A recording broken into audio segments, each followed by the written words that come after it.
JCD থেকে হাওড়ার পথে ট্রেনে ফিরছিলাম। জানলার বাইরে একের পর এক সবুজ পাহাড়, আঁকাবাঁকা নদী আর প্রকৃতির অপূর্ব সৌন্দর্য চোখে পড়ছিল। মুহূর্তের মধ্যেই জায়গাটা যেন মন ছুঁয়ে গেল। সেদিনই মনে মনে একটা প্রতিজ্ঞা করেছিলাম, একদিন আমি এখানে অবশ্যই আসব।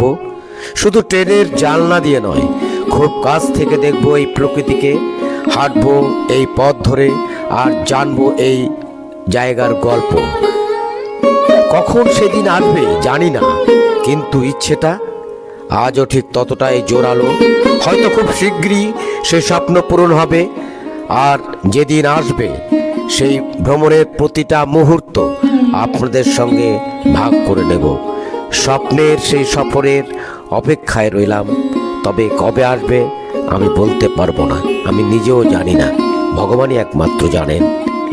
সেই স্বপ্নের জায়গাটির নাম হচ্ছে মধুপুর। হ্যাঁ, মধুপুর। আমি মৃত্যুঞ্জয়, আর আপনারা দেখছেন আমার ইউটিউব চ্যানেল এক্সপ্লোরার মৃত্যুঞ্জয়।